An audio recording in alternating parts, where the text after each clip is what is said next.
Hey y'all, hey, it's your girl Morgan Renee. I came outside to do a live to fill y'all in on some e-bike woes that I've been having as I board my train. And look at the perfect place to do this video. I didn't even know this was out here. Anywho, so yeah, I traveled from Florida back home to North Carolina last weekend so I can meet Tabitha Brown. Goal accomplished. It was a great event, set up. Meeting her was beautiful, all of that. So I traveled with my e-bike. I had a regular mountain bike, or beach cruiser rather. Got hit by a car, didn't get hurt. It was like a light tap.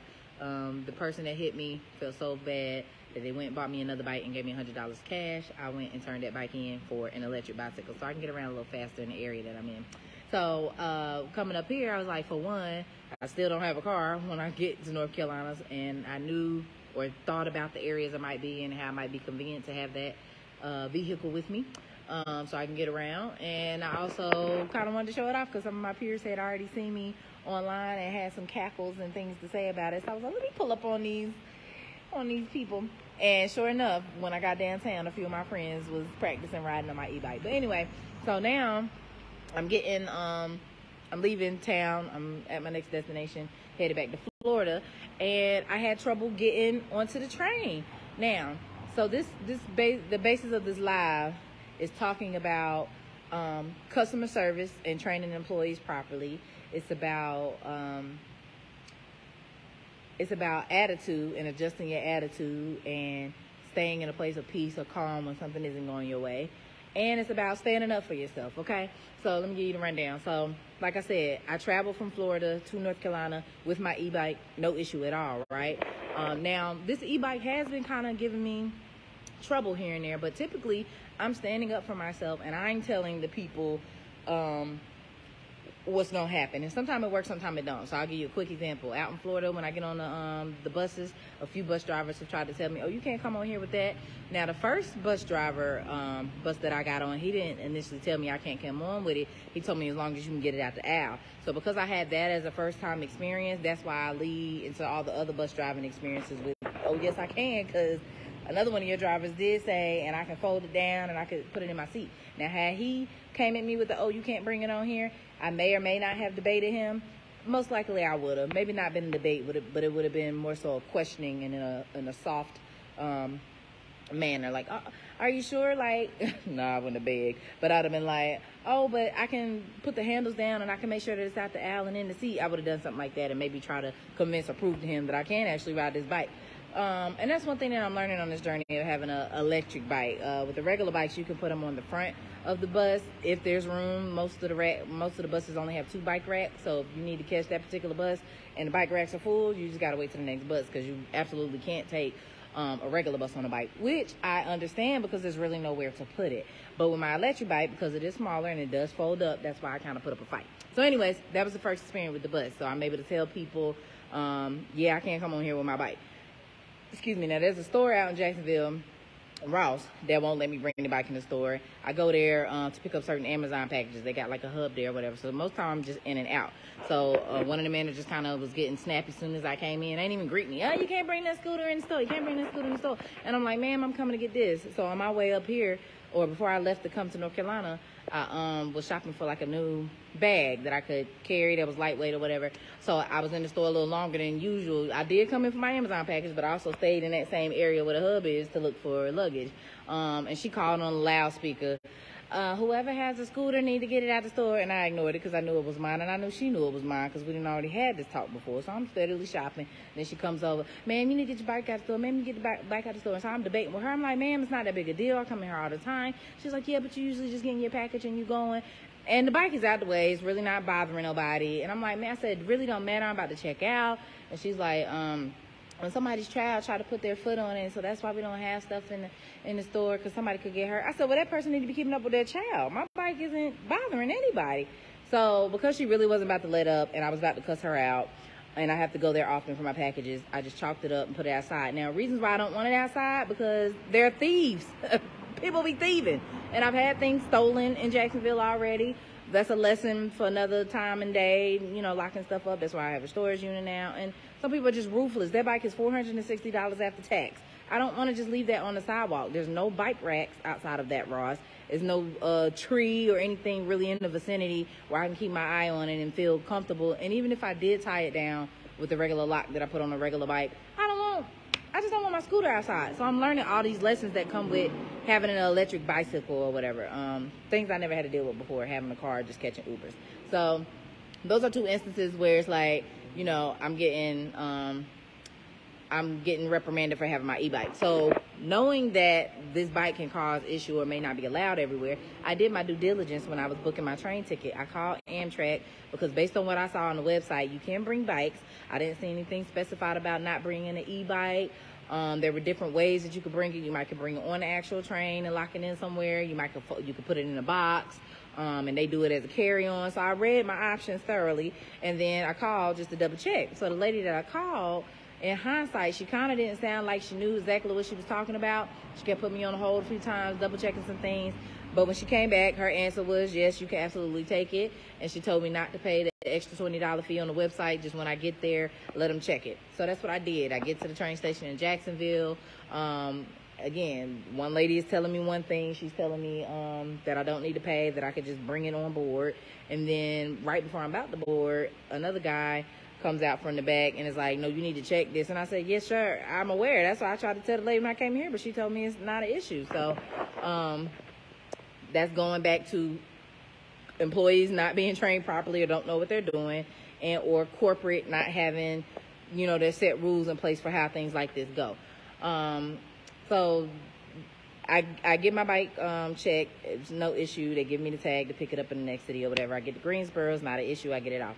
So mind you, as I'm boarding from Greensboro to get back to Florida, the lady that I seen this time was the same lady that gave me my bike when I got to Greensboro. She didn't mention anything to me about you're not supposed to have e-bikes or anything that the train conductor said to her or anything then. Maybe she didn't know, but when I came today, she was like, oh yeah, I remember, you know, I saw you last time when you came with this, and she was like, yeah, I'm not able to check your bike.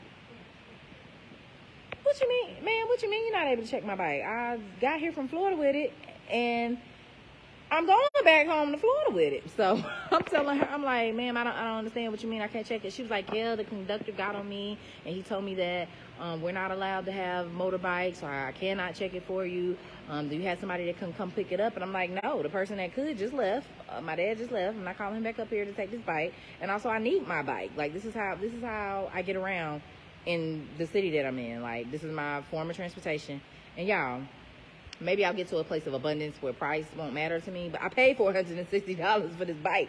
I'm not about to leave this bike in North Carolina and then have to go back to Florida and spend more money on another bike when y'all let me ride up here with it. Like, that just did not make sense to me. So again, this video is talking about employees not knowing what they're talking about when not being trained properly, and corporate not having things laid out, practicing peace and patience in the midst of things going awry, and standing up for yourself.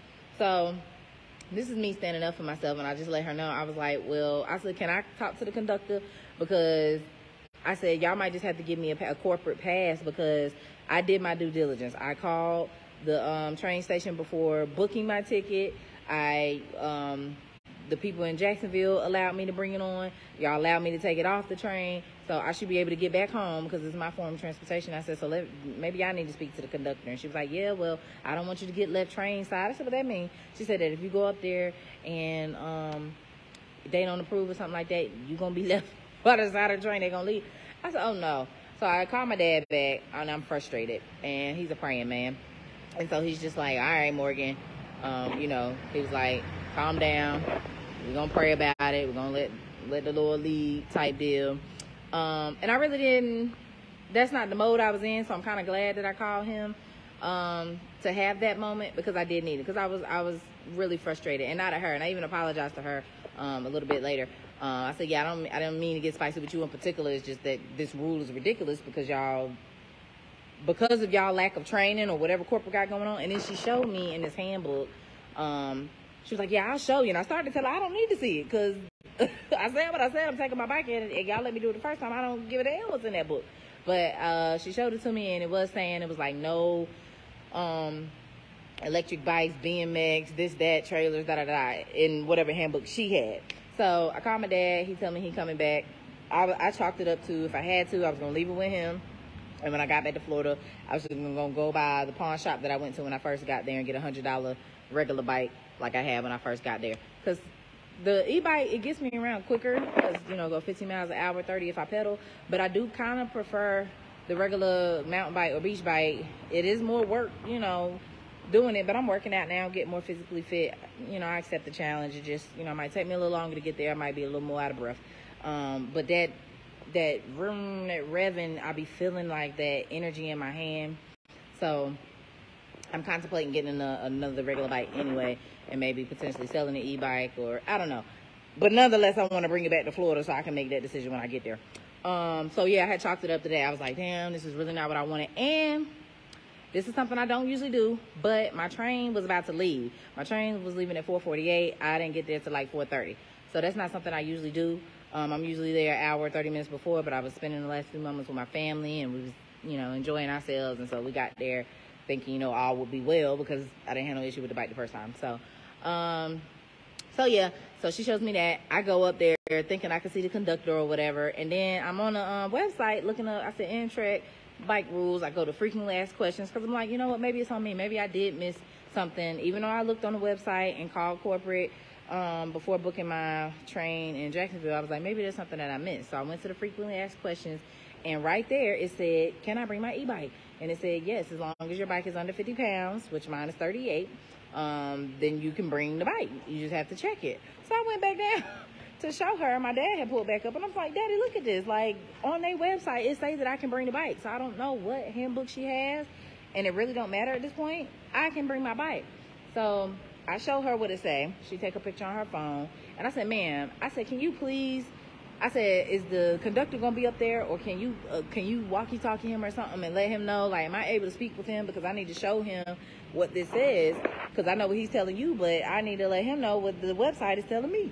So she saw what was going on. She saw my daddy there. She saw me coming back, standing up for myself, standing my ground, and so she ended up giving me transfer passes and the things that I need to put on it. And so she was like, go up there and go to the little orange cart that puts all the stuff on the bus, on the train, and see if they'll let me on.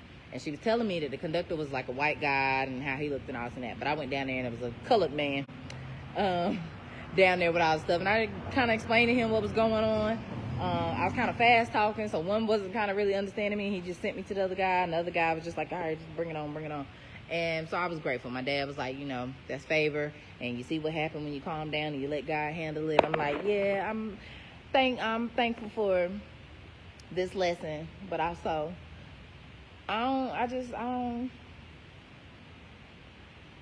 be wanting stuff to go my way when it's supposed to be going my way. I don't like little hiccups like this, but I'm glad that was able to be rectified. So yeah, just a little lesson on standing up for yourself, practicing peace and patience in times of turmoil. Sometimes things might not go your way. Like me and Ross with my scooter.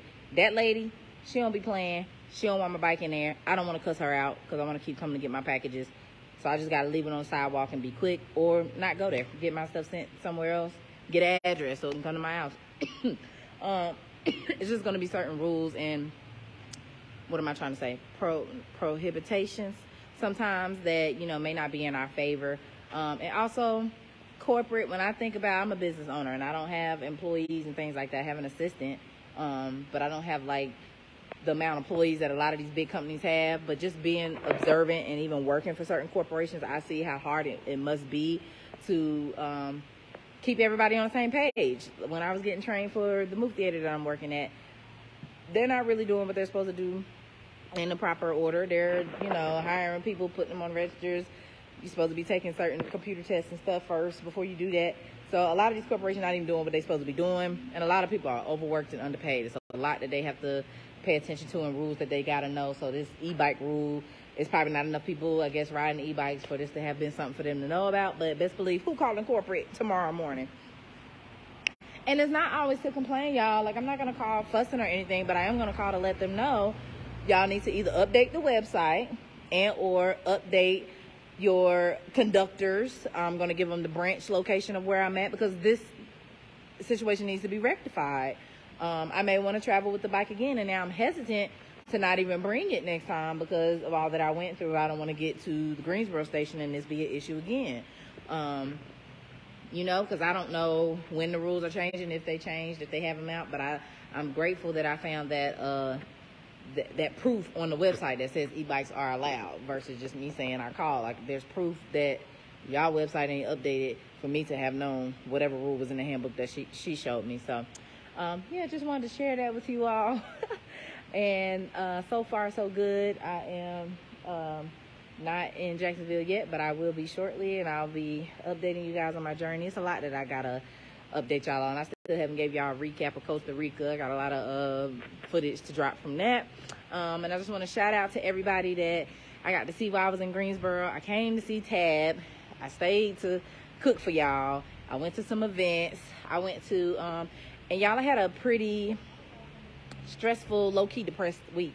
I had some good peers around me that helped take my mind off some things, but I did not have a very good encounter with my mother upon entering the city. So we basically didn't see each other all week. Luckily, I was able to see her today and tell her Happy Mother's Day. But yeah, we got our issues, and hopefully we'll get through it. But my soul was really hurting because, you know, I came home and wasn't able to go home. So that really had me in a bind. But being there with all my loving and support from my tribe, that's why I really depend on y'all. Y'all don't see me talk a lot about my family and stuff because I'm not connected with a lot of them. And I really depend on my tribe and my community to show me the love and support, and y'all always come through for me. So thank y'all for buying the plates and the soul rolls. I went Saturday, was like really rough for me because the person I was staying with wanted to spend some time with some people that they're getting close to, and I didn't want to be in the way. I want them to have their moment. And then they ended up letting me know that, like, you're welcome. And I know them both. I love them both. So, you know, I ended up hanging out part of the day and then coming back. But Saturday, it was a self-care Saturday. So there's a vending event called,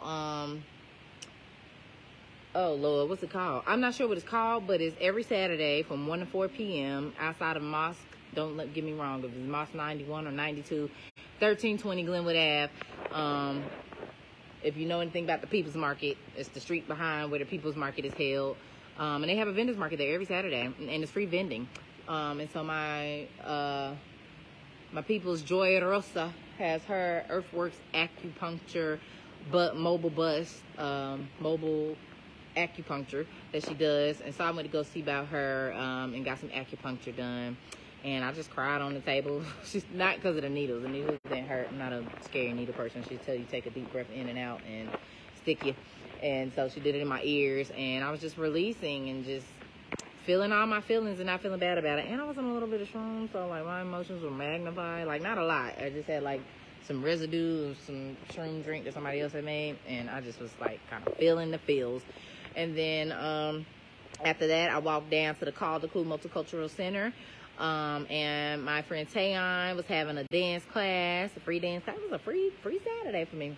And that was nice. I did some things I didn't know my body could still do. Tayon had us zipping and diving and rolling on the floor. And I was like, I ain't did this since my youth. I used to be like a dancer. Like, I went to a middle art school in high school. Middle school and high school that was a magnet school for the arts. And so I did dance and theater and guitar and piano, and I was in a fashion forward group with my soror D. Wyman. She was the high school counselor at the time. And yeah, so I remember when I was in Upper Bound, a summer program that was ran at A&T, and I see somebody on their e-bike. I was in this program, and they used to have like talent shows. They would have things for what was it, like you voting for the president, the class president. All that, they had pageants. And I remember very vividly, I danced to Corinne Bailey's "Ray Just Like a Star," and it was this one move, just like a star across my hand, and she'd be like, just like oil on my hands, and I had baby oil, and I was like, just like oil on my hands. And it was this one part in the dance because I was more agile and flexible back then. I was young. I didn't have all this weight on me.